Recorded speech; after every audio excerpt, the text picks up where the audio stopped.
Olá, seja bem-vindo, seja bem-vinda ao canal Matemática Superior. Hoje nós vamos resolver mais uma questão de cálculo 3. Bom, terminando as questões aqui da seção 16.7, vamos fazer a questão 46, que é a última dessa seção pedida.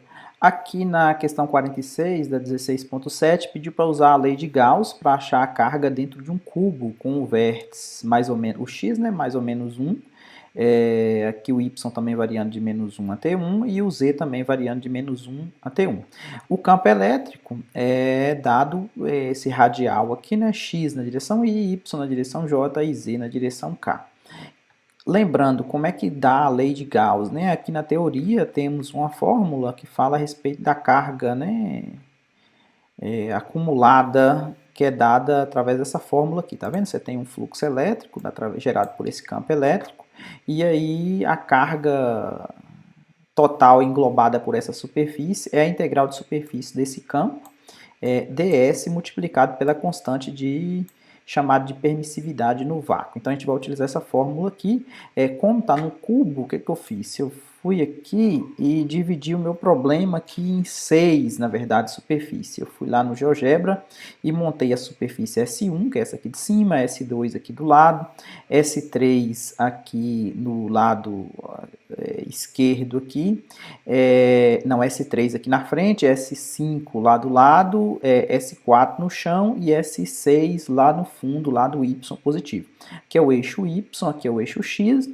Então aqui, para facilitar, eu peguei como que seriam as minhas parametrizações do tipo gráfico para essas projeções. Do R1, do S1, S2, S3, S4, S5 e S6, eu chamei de R1 até R6.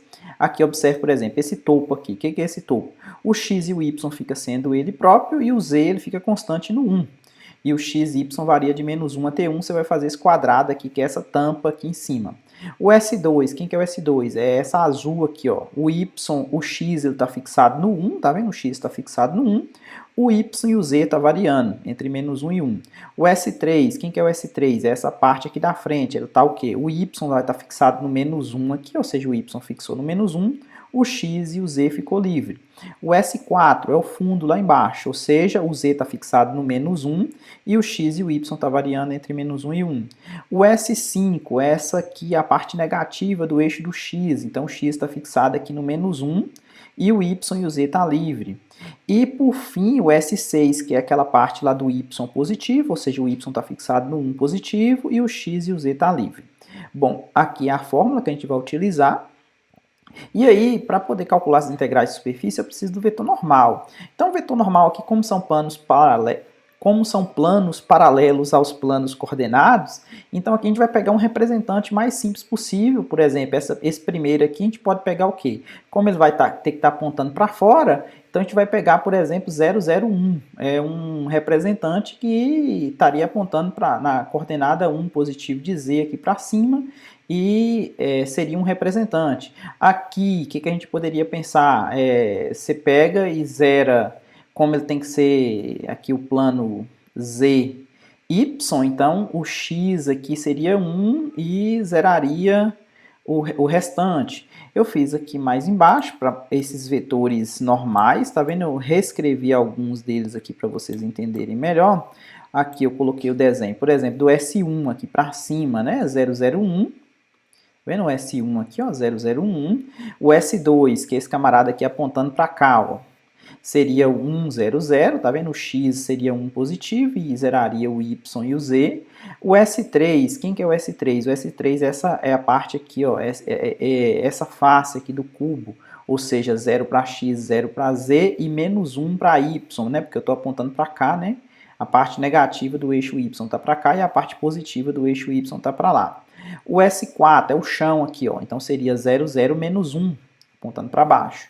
O S5, quem que seria S5? Essa parte aqui negativa do eixo do Y, do X. Então o X seria menos 1 e zeraria o Y e o Z. E por último, o S6, que seria a parte do eixo positivo do Y lá, ou seja, seria 0 para X, 0 para Z e 1 para Y, né, que é o S6. Então aqui eu vou calcular Q1 até Q6, para cada uma dessas faces aqui eu vou ver o que acontece com a integral de superfície. Então aqui eu chamei de ds1, vai ser o ε0, aqui eu vou pegar o campo, lembra que o campo lá é x, y, z, Mas nesse caso aqui, o z, nessa superfície S1 aqui, o z está fixado no 1. Então, vou fazer o produto interno com isso aqui, né, que é o vetor normal. Então, x vezes 0, y vezes 0 e 1 vezes 1. Então, o resultado deu dx dy. Deixa eu puxar um pouquinho para cá, dx dy. Então, resolvendo essa integral, essa primeira aqui eu fiz passo a passo, a primitiva dessa primeira aqui em relação a x é x, né? Ou seja, o x variando de menos 1 até 1. Então, você pega esse menos esse, deu 2. Depois integra em y. A primitiva vai dar 2y. Substitui o 1 menos 1, vai dar 2. 2 vezes 2, 4. Observe que esse padrão ele vai repetir nas outras integrais. O que vai mudar é o comportamento no campo. Por exemplo, em Q2, que seria essa superfície aqui em azul, o campo vai ser o quê? 1 para x e o y e o z. Lembra que o campo é x, y, z. Mas o x aqui nessa face azul, ele tá fixado no 1. Então, e aí o vetor normal aqui também seria 1, 0, 0, apontando para fora. Então, quando você multiplica, né, faz o produto interno, você vai ver que vai dar essa integral de dy dz, ou seja, vai ter o mesmo processo daqui, vai dar 4 ε0, que é constante. Q3 vai ser essa superfície daqui, ó, essa face daqui. Essa face daqui é quando o y é negativo.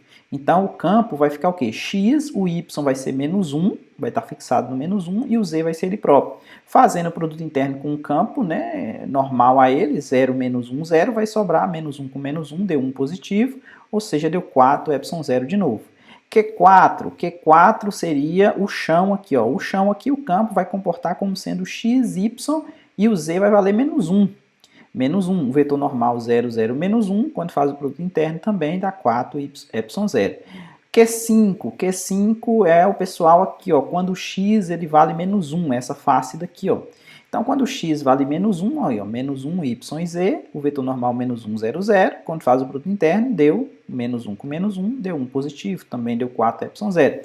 E por último, aquela face lá do y positivo, né? Aquela do lado, essa do lado de lá, o y positivo, ou seja, 0, 1, 0 vai ser o vetor normal, e o campo, o y vai estar fixado no 1, ou seja, vai ser x, 1, tá vendo? O y fixou no 1, e o z ele próprio.